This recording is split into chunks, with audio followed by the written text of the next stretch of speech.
What kind of device would you invent if you wanted to control someone's brain so that they gave you all the money they ever made? How would you engineer it, and how would it work?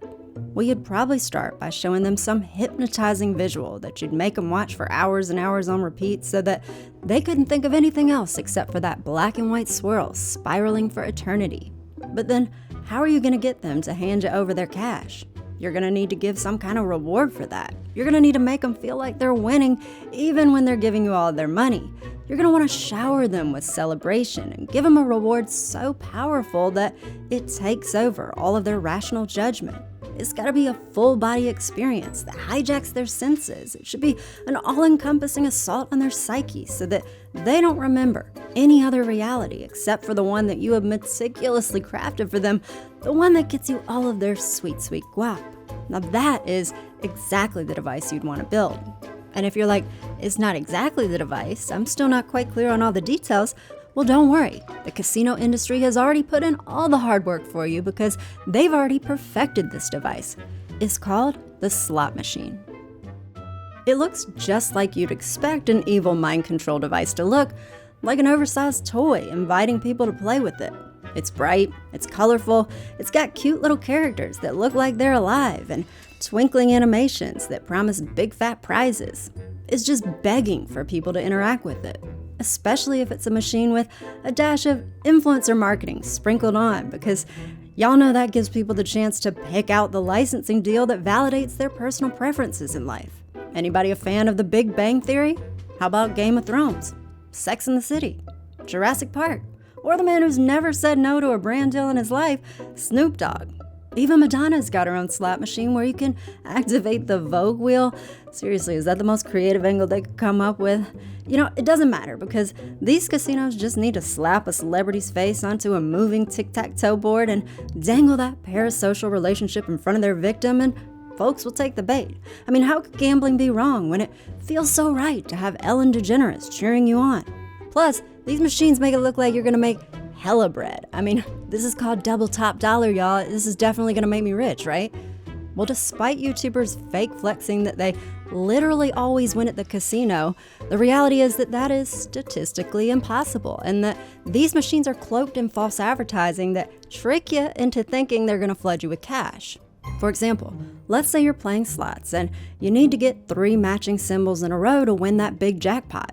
Well, if the casino wants to trick you into thinking you're close to winning, it doesn't want you to land on this after a spin where none of the symbols match. It wants to show you this where it looks like you nearly missed that big money. So it's going to keep landing on combinations that look like you almost made it to that giant jackpot. And these near misses are very rewarding for our brains because normally, if we're working toward a goal and we're doing a skill-based activity like playing basketball and we're practicing a task over and over and trying to reach our target, if we attempt to make that shot and we keep missing the hoop, but we're almost there, we nearly made it, our brains are wired to light up when that happens and to tell us to keep going, keep trying, we're about to succeed. It's a beautiful adaptation that makes humans persistent and that helps us improve ourselves and achieve our goals.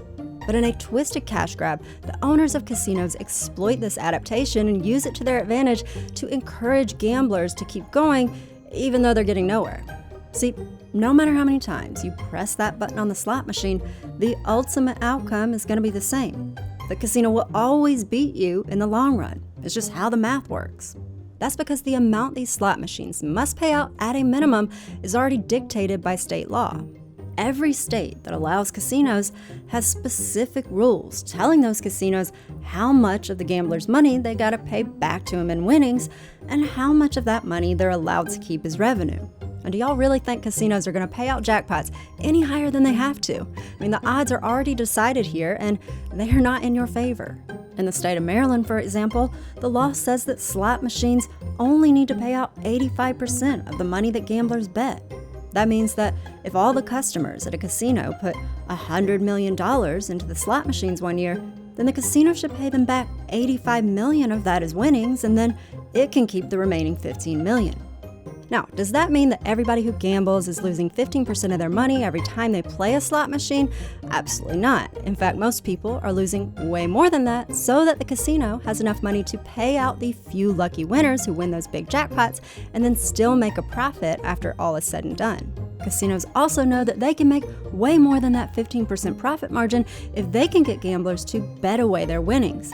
Even though casinos might only be able to take 15% of gamblers' money overall, if all of the customers fed their winnings back into the slot machines, then the casino could make another 15% off of those bets. And if the customers kept re-gambling their winnings over and over, then the casino could keep making 15% each time as the customers' money, shown in white here, kept dwindling away to nothing. I kept telling him, it's time to go, it's time to go. And then I kept telling her, just one more pull, one more, and then bam, jackpot. I told you. Play longer, win more. When I design a slot machine, one question I always ask is, what return percentage do you want this game set to? If they say, we want to slaughter it, then I might say, okay, well, let's set it to 85%. No, and if they say, no, we just want to shear the sheep and keep them coming back, then I'll say, well, how about 95% or even 97%? I'm sorry, but they're just a lousy bet. Even though the vast majority of gamblers are losing money when they're betting, you would have never guessed that by looking at casino ads, which promise you'll get fun wins every time. Ever since John started playing at Prairie Flower Casino, he just can't stop winning. How is this not false advertising? I mean, if you looked at that ad, you would think that you could never lose at the casino. And the same thing is true if you looked at the screens of those flashy slot machines, because they are also programmed to tell you lies. If we took the Super Chicken game as the player will see it and superimpose the math over it, this is actually the game being played. The heart of a game is math. We don't share math. A slot machine screen shows you all these numbers and trackers at the bottom that look like they're keeping us informed about what's going on with our money, but that is just an illusion. First of all, oftentimes these amounts that are shown are not even in dollars, because casinos can use these weird credit systems that make you do math to convert their credits to actual money amounts. That's because casinos don't want you to remember that you're playing with real cash. They want you to feel like you're playing with Monopoly money when you place those plastic chips on a table to place a bet. I mean, if you had to look at a stack of 20s on the table instead, you might come to your senses and realize you need that money to pay for food this week.